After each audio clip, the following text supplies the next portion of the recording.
Hi, welcome to FitTech Videos. This is video 5 of the advanced self-release videos, and in video 5 I'm going to focus on shoulder pain. That's another common issue that I have in my practice. I see a lot of people that have had shoulder ops and they do their rehab with the physios. They're all great, their mobility is great, and then within a few weeks after that they start saying, oh, they're getting pain down the front of the arm, they don't getting the mobility they need. And what I find a big thing is a basic thing gets neglected, is that this trap muscle often wants to take over when you're moving. So what happens is, you do your exercises and they teach you to do all those exercises, and that's all great. I'm happy with I'm happy. The physios are fantastic. But then what happens is they do sometimes forget to tell you to make sure that you don't overuse this trap muscle. So now you're doing all the movements, and as soon as you're starting to move, and what happens is you're not focused on exactly how you're moving on a daily basis. So it's like a reach here, and it's a reach there, and it's working on the computer, and it's a driving. And this trap muscle gets tighter and tighter. Your biceps are tighter, your chest's tighter, so the radius gets a bit tighter, your lats are a bit tighter. You start rotating a bit forward, the head moves a bit forward. All of a sudden, you now are using different muscles to get that shoulder mobility.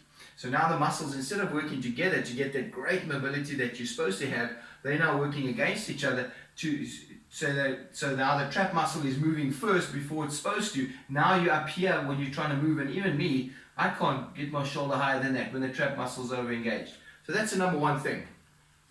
In saying that, when someone comes in, I'll first of all focus on the forearm.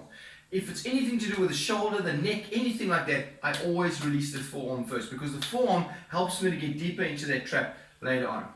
Of course, before we start releasing and me showing you the releasing, I always use a hand towel in practice when I work on, especially like with me with short sleeves, I'll work with a hand towel over the skin to get deeper into the fibers. But for the sake of these videos, I'm not going to be doing that so that you can see where I'm pressing. So I'm going to putting that to the side. So like I showed you in previous videos, also with the neck tension and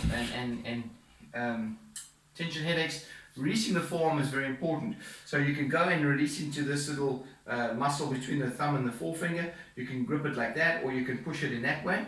You can then come up here, and always what I like to do is with my clients as well as myself is do a little bit of stimulation, a little bit of warm up basically. So just stimulating. You don't have to go hard, and you'll find the more movement you place, the less pressure you need.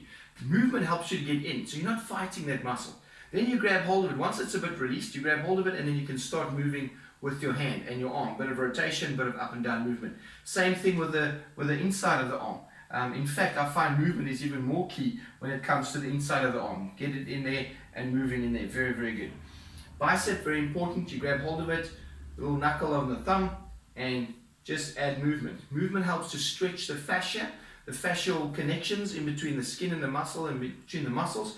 It also helps you to get into the muscle when you add movement. The body likes it. If you're just pushing hard, the body tends to want to contract to protect itself. So add some movement into that tricep. Very important, bicep and tricep, especially for shoulder issues. Then what I want you to do before you get to that trap muscle that I said is a nasty one. The trap muscle is a very good muscle, and it wants to work, but that's the problem. It wants to work too much. But before we get to that, we want to ask these deltoid muscles to work. Now you get three deltoids. You get your anterior delt, your medial delt, and your posterior delt. They're small little muscles, but very effective muscles. So what we want to do is you just want to do a little bit of a stimulation, and then gently move your arm forward. Very stimulation, gently move. If you try and move too much, your trap will kick in again. So what we want to do is we want to stimulate the deltoid and get it to work before your trap works. Then you want to stimulate your deltoid there, take it to the side, stimulate there, take it to the back.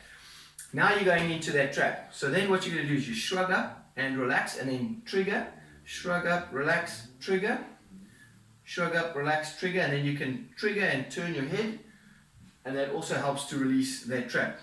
You can also use a cricket ball, a hockey ball, whatever trigger ball, whatever ball you have. I like a cricket ball and I use it. You can put it in a sock or a gym towel if you don't want to mark the wall.